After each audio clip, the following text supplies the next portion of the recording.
I know what you're thinking. Where the hell have I been? Hello, sinners. It is I, Father Evil, and I invite you to Destination Station on YouTube. Bagels and go to Destination Station. This buddy is the bomb. Yep. Love him. Yep. Fucking A. Yep. I had to say that for a reason. Freddie, take that, motherfucker. All right. Okay. Fuck you. Yeah. Jamie Kennedy. Subscribe to my man, Destination Station, right now if you want the best content.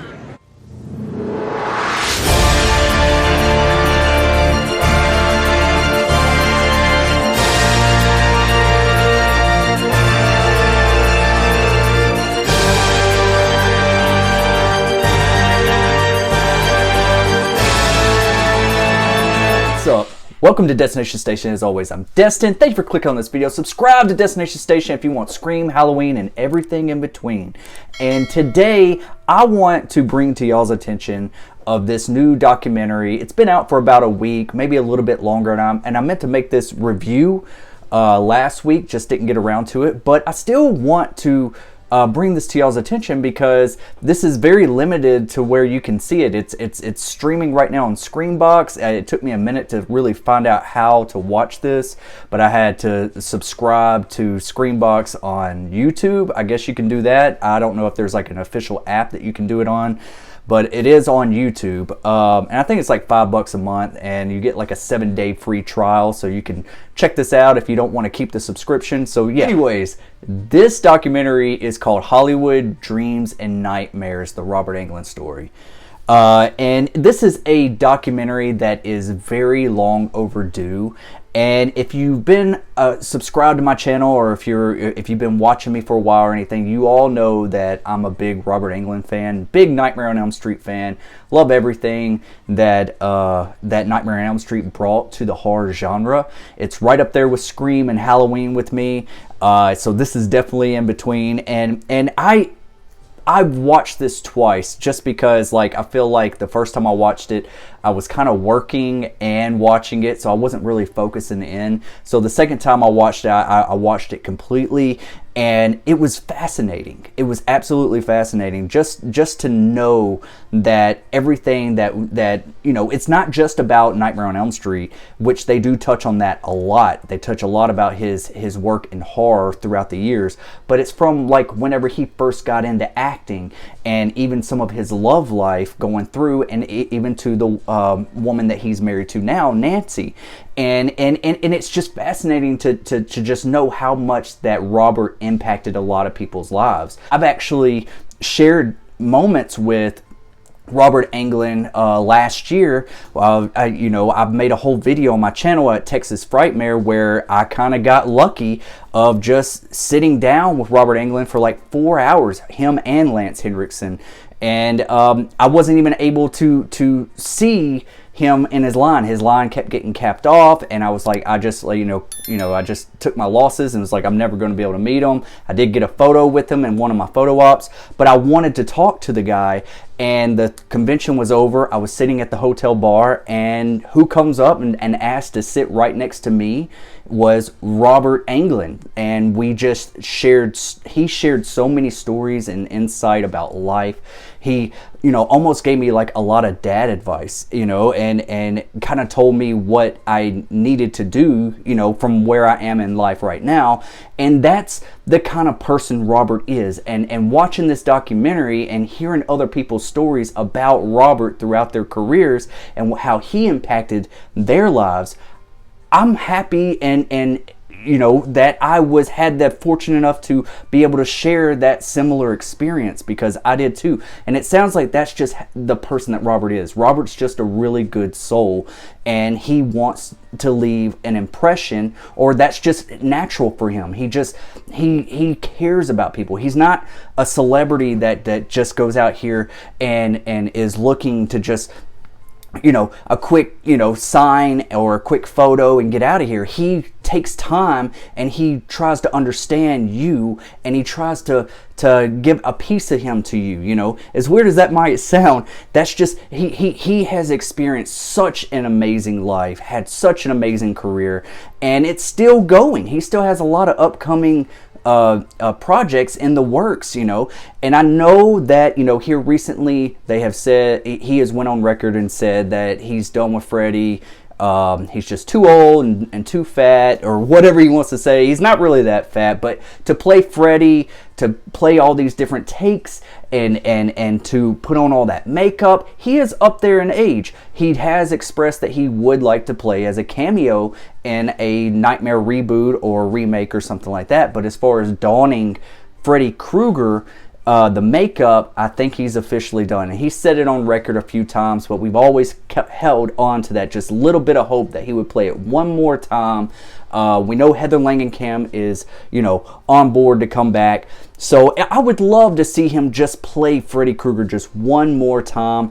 And, we don't have to have all the lighting on Freddy Krueger throughout the movie. Shoot it like the original Nightmare on Elm Street, the way Wes Craven did. Do it to where he's in the shadows. You see his eye between the pipes of the boiler room. You see just the claw. They're always keeping him in the dark. I know there was a few shots in the original where we did get a close-up look at him.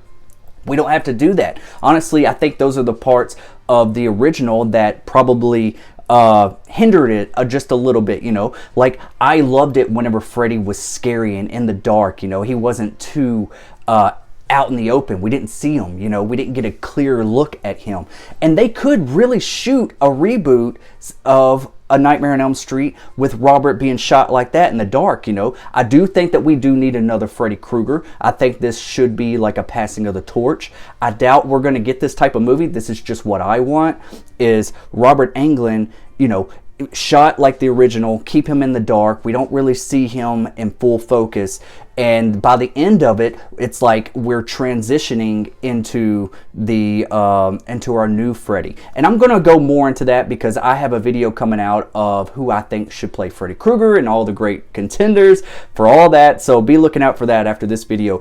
But this documentary, if you have not seen it, Nightmare on Elm Street doesn't get as much love as it used to. We don't get any of those great box sets. We don't get any Scream Factory sets or anything like that. We're in desperate need of some really good, restored 4K scans of the original films and like a cool box set like we had with Friday the 13th and Halloween, and hopefully Scream comes along with a really cool box set as well. If you're a fan of Robert Englund, if you love acting, if you love filmmaking, if you're curious about how people got started in Hollywood at a young age, and I'm talking about that they talk on topics on this that kind of gave me some insight. You might know, but I didn't know that Robert Englund, and this is just a little bit from the documentary, but Robert Englund actually auditioned for Han Solo for the Star Wars movies. That was really cool to see, and he actually took one of the scripts after the audition,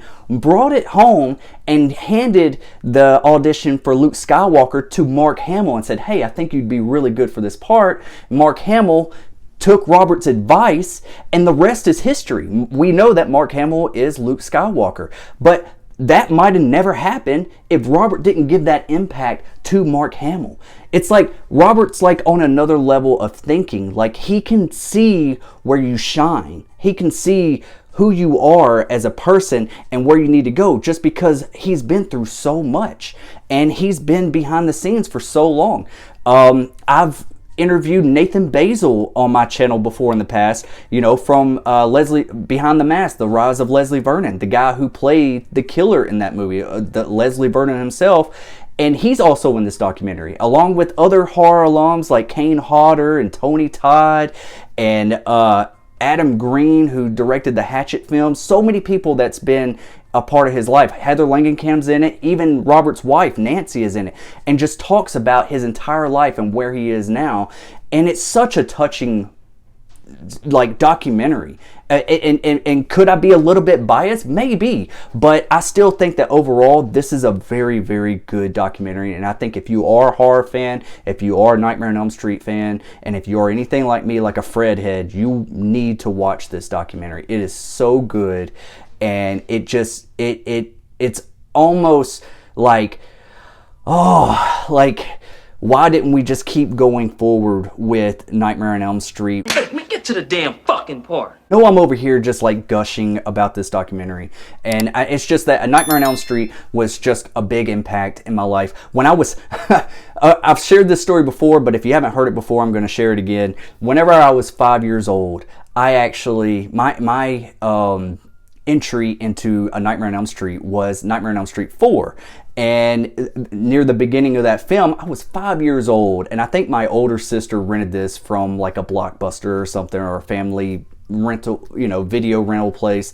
And that was my first experience with seeing Freddy Krueger, and not Mark Kincaid, not from Scream 3, Kincaid from Nightmare on Elm Street 3 and 4.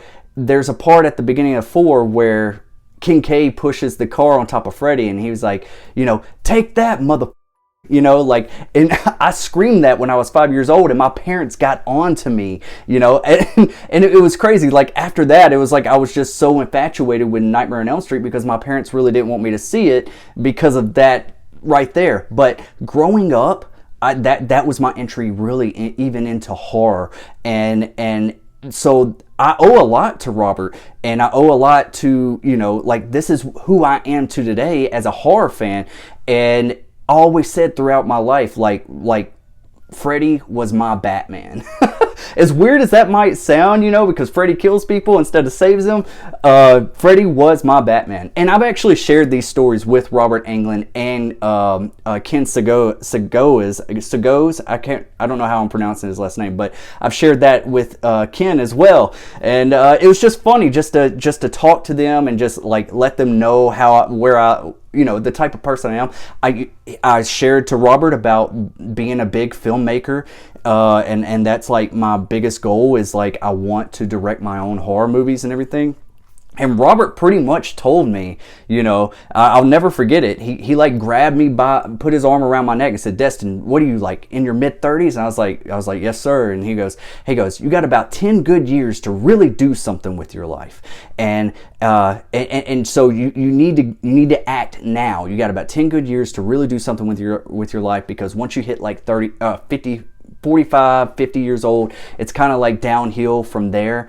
And I don't know if I really, completely agree about that, but that lit a fire under me. And he asked me where I lived, and I was like, Memphis, Tennessee. And he says, "You got to get the fuck out of Memphis. You're never going to be shit there." I just remember him saying that to me, and he was so serious, and it just like, I was like, it just lit a fire under me, and I was like, I got to get the hell out of here. I'm in the wrong place. So that was the moment that I moved to Texas. I was like, no, I'm getting out of here. I'm going somewhere where people are actually passionate about the same things that I am. And so anyways, all that being said, if you're anything like me, if you feel the same way about film and horror and Nightmare on Elm Street and Robert Englund, and you care about the guy behind the makeup and who dons the glove, watch this and take something from it, because he is a very intellectual person, and he knows a lot about filmmaking, and it just, he cares about everybody. He's not one of these selfish celebrities or anything like that. He knows the impact he's put on horror, and this is where he shines, and he's embraced that.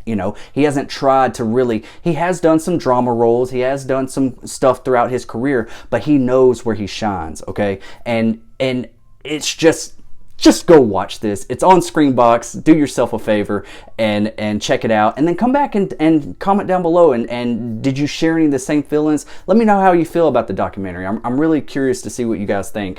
And yeah, I hope there is a physical release of this, because I'm definitely going to buy it and add it to my collection. So yeah, this is Destination Station. As always, I'm Destin. Thank you for clicking on this video, and subscribe if you haven't already. And yeah, be looking out for my dream casting of Freddy Krueger coming up next. See you guys. I'll see you later, or I'll see you on another time. Peace. I'll be right back.